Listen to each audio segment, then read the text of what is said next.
Hello Instagram, comment allez-vous aujourd'hui? Bienvenue à mon 363e jour d'âme merveilleuse. Bientôt la fin de ce défi 365 jours. Hélène Fourcade, life coach, experte en résilience pour vous accueillir. Et je suis extrêmement heureuse de vous accueillir pour cet avant-dernier live. Donc, il me reste demain et après-demain encore. En attendant, je vais attendre que Instagram vous prévienne que j'ai démarré le live. Coucou Stéphanie, coucou Fanny, coucou Xavier. Bienvenue. Je suis ravie de vous accueillir et très heureuse, Fanny, de te retrouver. Hello! Hello, coucou. C'est la première fois que je fais un live sur Insta, donc du coup, enfin en duo en tout cas, donc du coup, ça marche, c'est super, c'est cool. Tout va bien, tout marche Super. bien avec. Alors sachez que du coup je préviens puisque moi j'ai la lumière de la nuit et que toi tu as encore la lumière du jour puisque Fanny est en Floride. Voilà, donc on a environ 6 heures de décalage, c'est ça C'est ça, exactement, 6 heures pile poil. Donc, super en tout cas. Merci d'être là, Fanny. Merci d'avoir rejoint ce 365 jours d'interview qui se termine bientôt puisque nous sommes au 363e aujourd'hui. Donc, je suis vraiment ravie. On va passer environ 20 minutes ensemble. Je vais apprendre à te connaître puisque je ne te connais pas encore et que j'adore te découvrir en live, c'est vraiment mon kiff. Ça fait, j'ai interviewé des personnes que je connaissais déjà, mais la grande majorité, je vous découvre à chaque fois en live et je trouve ça trop kiffant. Ouais, j'adore cette idée. J'adore également. Alors par contre, c'est qui te double, on ne sait jamais qui c'est qu'on va avoir en face. Mais franchement, je pense que je ferai un bilan et un retour d'expérience, mais j'ai eu que des belles surprises jusqu'à présent, donc c'est cool, c'est trop cool. Bref, trêve de bavardage. Fanny, je vais te donner un petit peu la main maintenant, puis j'aimerais bien que tu nous partages en quelques mots, dans un premier temps, qui es-tu, en quelques mots. Ensuite, on ira voir qu'est-ce que tu fais, qu'est-ce que tu proposes, quel est ton métier. Et ensuite, on ira voir les raisons pour lesquelles tu as commencé à faire ce métier, à faire ce que tu fais aujourd'hui. Ok. C'est un ordre un peu particulier, mais j'aime bien le faire dans ce sens. Ouais. Donc, si tu es OK, je te donne la parole. Ok, alors, définir en tant que personne. Fanny, 2 enfants, 39 ans, bientôt 40, enfin, ça y est. J'adore ton énergie. Je suis expatriée en Floride depuis bientôt 4 ans. Je suis entrepreneur dans la restauration depuis 15 ans maintenant. Donc, en France et aux États-Unis maintenant. Et en parallèle, je suis Fanny est capable de se connecter aux âmes des gens, aux esprits, des vivants comme des morts, voilà, finalement. Et ça channelise ici depuis que j'ai 12 ans à peu près. Donc voilà, ça remonte. Ça, c'est la personne. Donc tu vois, c'est beaucoup d'étiquettes. Et donc du coup, en termes de qu'est-ce que je fais, ben écoute, c'est marrant parce que c'était finalement, c'est toujours comme ça. C'était la conversation que j'avais avec mon chéri il y a 1 heure, où je lui expliquais que ce que je fais, en fait, c'est très simple. C'est que je le channelise depuis toujours parce que c'est pas un métier en tant que tel. C'est juste une capacité que j'ai développée avec des années et des années d'expérience. Et que je mets au service des entrepreneurs, des artistes, des leaders, en bref, toutes ces personnes qui peuvent avoir un impact dans le monde. Voilà.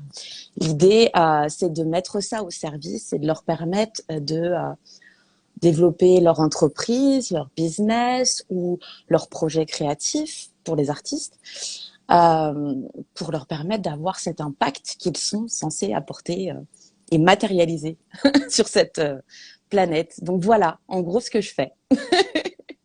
Et justement, comment est-ce que tu as réussi à inclure dans ton métier, puisque tu es entrepreneur dans la restauration en France et en Floride, comment est-ce que tu as réussi à inclure, à englober ce channeling, cette canalisation est pour justement accompagner les entrepreneurs à travers le message que tu canalises pour eux finalement. Comment est-ce que tu l'as orienté? Comment est-ce que ça se passe concrètement? Comment on travaille avec toi? Enfin voilà, vraiment les détails. Moi, ça m'intrigue du coup.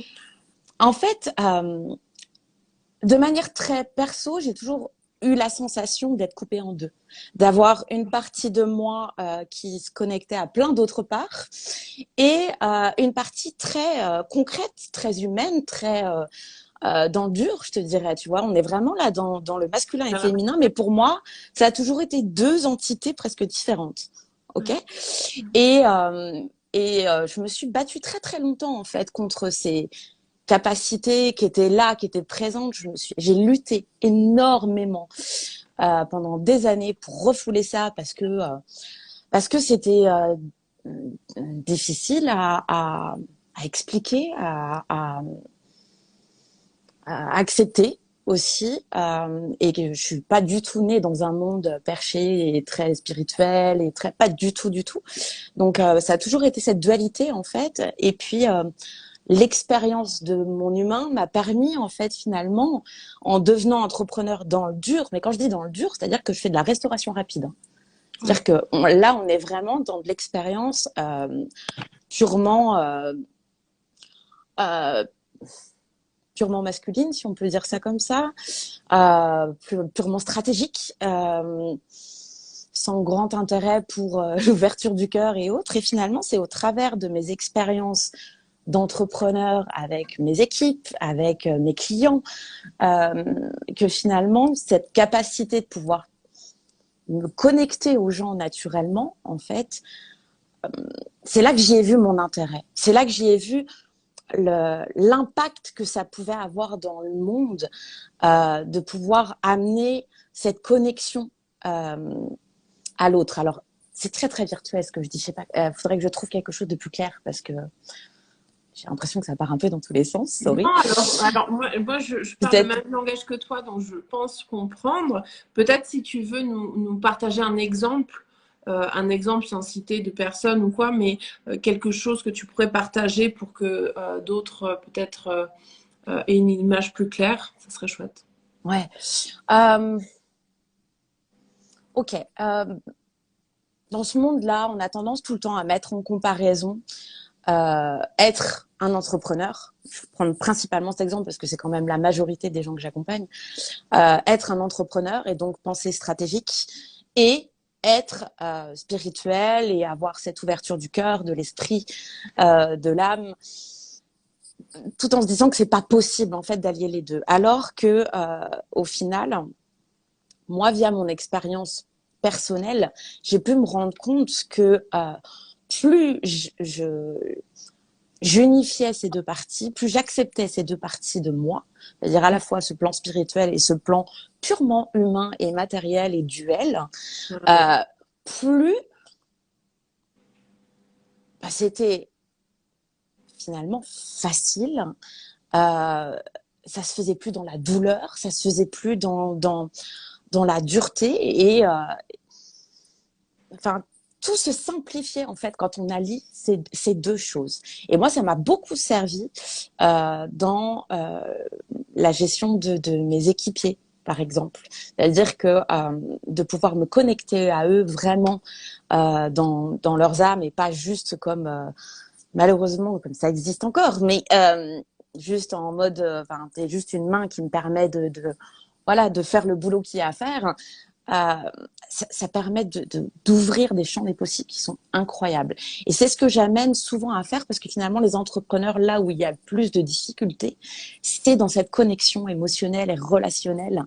Et c'est ça, en fait, que j'arrive à, à conscientiser, à faire conscientiser en tout cas, et pour permettre à ces entrepreneurs de continuer à avoir des entreprises prospères et avec un ensemble d'éléments qui fonctionnent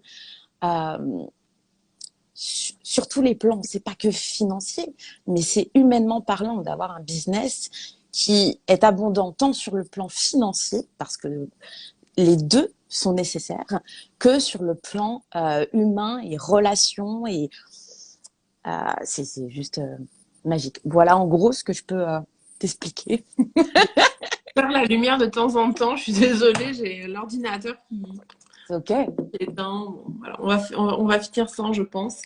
Je me posais la question justement, sous quelle forme tu accompagnes donc ces entrepreneurs? Enfin, tu vois, de quelle manière tu leur permets de conscientiser cette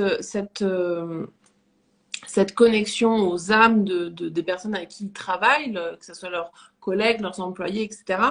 Sous quelle forme est-ce que tu leur permets de conscientiser ça, en fait? Euh, je fais des séances uniques. Donc pendant longtemps, en fait, je suis Ouais, rentrée dans l'idée de je vais faire un programme et puis mais vraiment ça me correspondait pas du tout.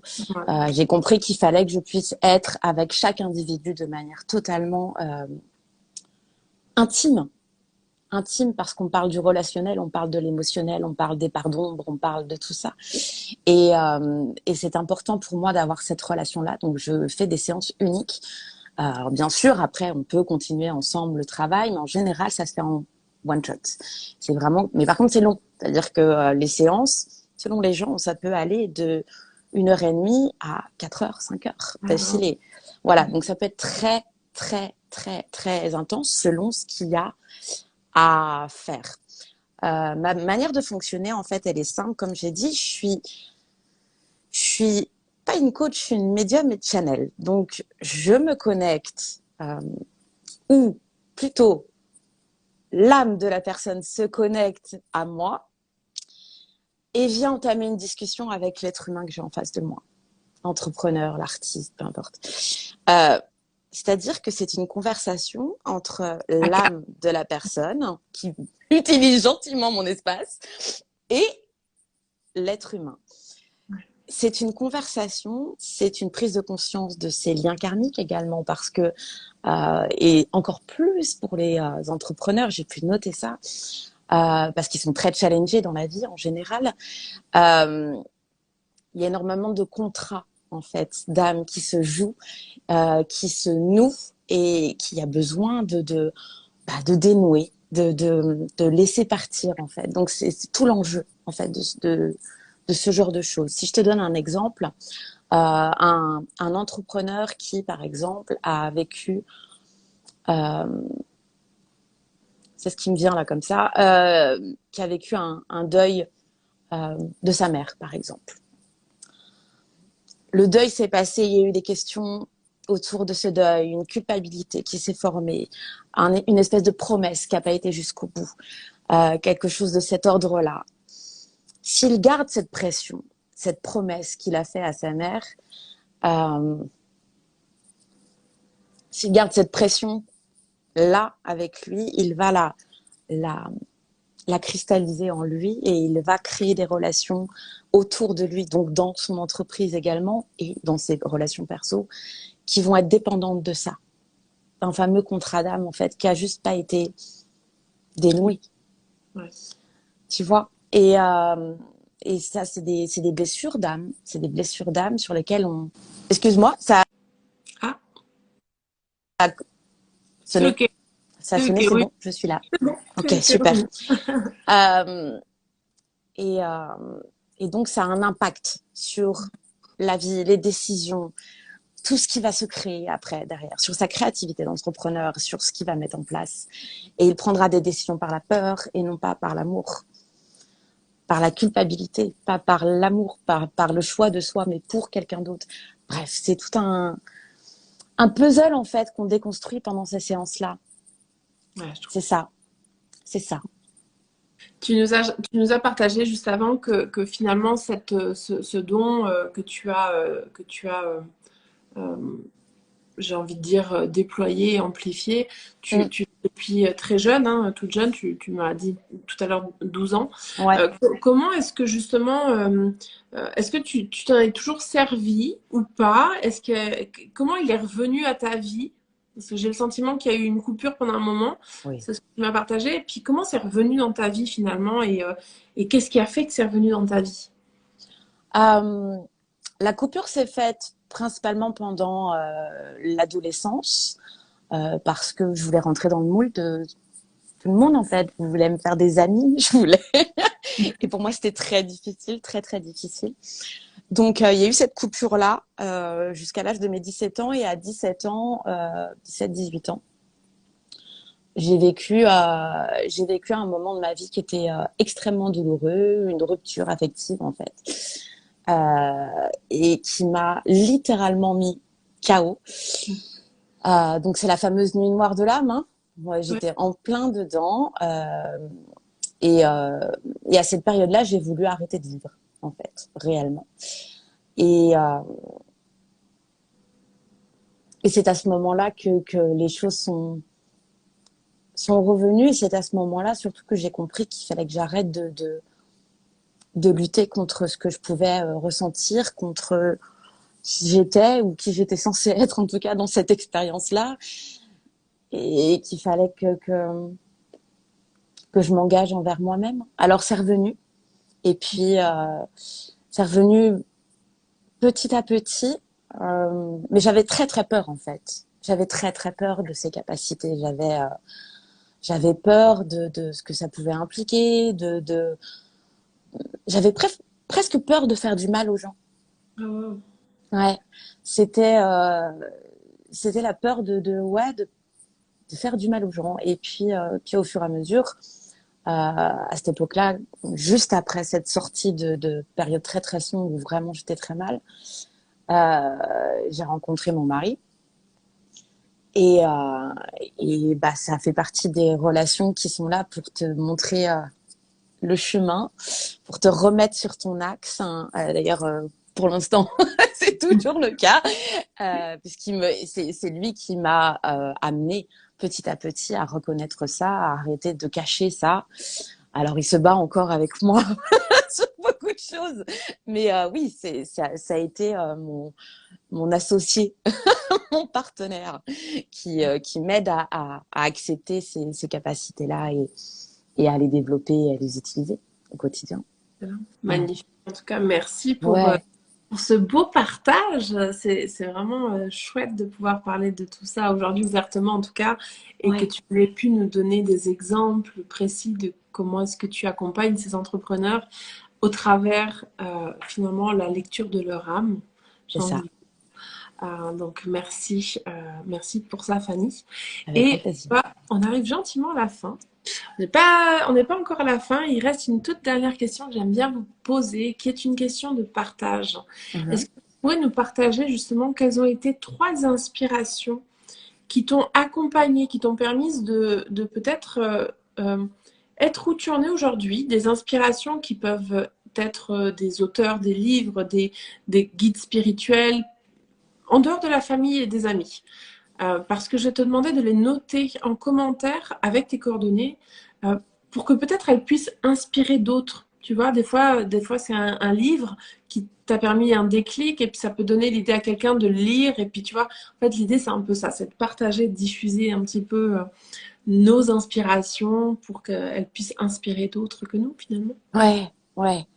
Euh, alors, une qui me vient en premier lieu, qui a beaucoup, d'ailleurs, on s'est rencontrés, on a échangé ensemble parce qu'on travaille, je pense clairement de la même façon, en fait, tout simplement. Euh, elle a écrit plusieurs livres. Son nom, c'est Nasrin Reza. Ok. C'est elle est suisse d'ailleurs, il me semble. Je la connais pas. Elle Mais est suisse. Je t'invite à aller voir. Je vous ouais. invite tous d'ailleurs. Vraiment, elle est ce qui, pour moi, ressemble plus à ce que moi je peux percevoir dans ce monde et de ce qu'on est tous et autres. Donc vraiment, elle parle beaucoup des émotions justement et ça a été une grande inspiration pour moi. Magnifique. Deuxième personne. Hmm, deuxième personne. J'ai lu tellement de livres, je t'avoue. Dolores Cannon, Ouais. voilà, quand même, hein. Vraiment. Ouais. C'est la base, hein. Ouais. Et troisième personne, oh, tous ceux que j'ai lus.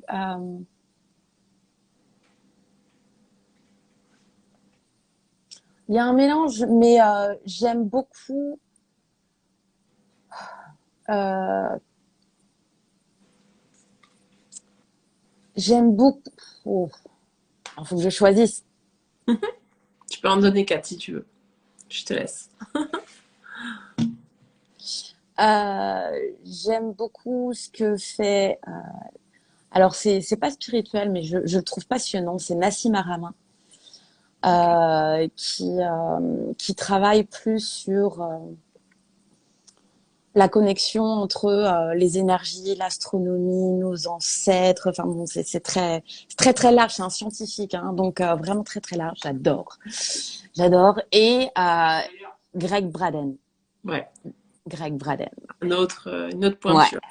une autre pointure. Et ils sont finalement tous, ils ont tous cet Oui, aspect quand même finalement très scientifique et très, alors scientifique, c'est peut-être pas le terme, mais dans le sens observateur, expérimentateur, hérétique quelque part. Et ça me parle beaucoup justement parce que ça fait du bien d'avoir des gens qui amènent une autre vision, une autre façon de ouais, de voir cet environnement qui nous entoure, nos énergies, ce qu'on appelle l'âme, ce qu'on appelle l'esprit. Et c'est vrai que moi, ça me va parce que une des raisons pour lesquelles j'ai mis beaucoup de temps avant de reprendre contact avec ces capacités, c'est que pour moi, justement, la spiritualité telle qu'on nous la présente depuis, voilà, c'est tout le côté New Age en fait. C'est pas que j'aime pas ça, c'est juste que pour moi, c'est obsolète.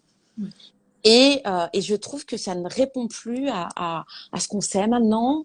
Et donc, pour moi, il y a toute une vision type angélique, type qui juste ne sont plus dans mes repères à moi. C'est juste personnel. Mais j'aimerais amener justement une autre vision de la manière dont on peut capter ce qui se passe dans l'invisible.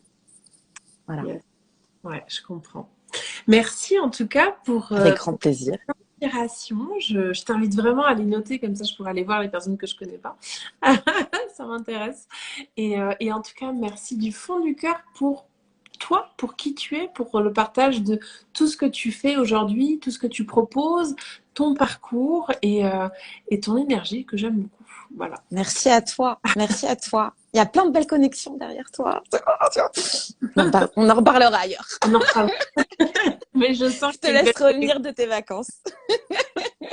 Oui, parce que alors pour la petite info, pour ceux qui ne le savent Oui. pas, je viens d'atterrir. Bon, il y a maintenant 1 heure. Enfin, atterrir. J'étais en voiture, mais je suis rentrée de vacances il y a tout pile 1 heure. Et c'est pour ça que le live aujourd'hui, ce soir, est un peu plus tard que ce que j'ai l'habitude de faire, en tout cas. Voilà, c'était le temps de me laisser arriver. Mais voilà, Et donc, nous sommes dans cet avant-dernier live. Donc, il m'en reste plus que 2, demain et après-demain. Et j'aurai complété ce 360. Bravo. Voilà. Bravo. C'est Yeah. génial. C'est Ouais, génial. une superbe, j'ai envie de dire histoire en fait, Ouais, une superbe histoire qui s'est créée, qui s'est tissée avec vous toutes, je veux dire toutes, même si j'ai eu des hommes, parce que j'ai eu plus de femmes que d'hommes, bien et sûr. de très très belles connexions surtout. Donc, Ouais. c'est vraiment une chouette aventure en tout cas. C'est ton tour maintenant.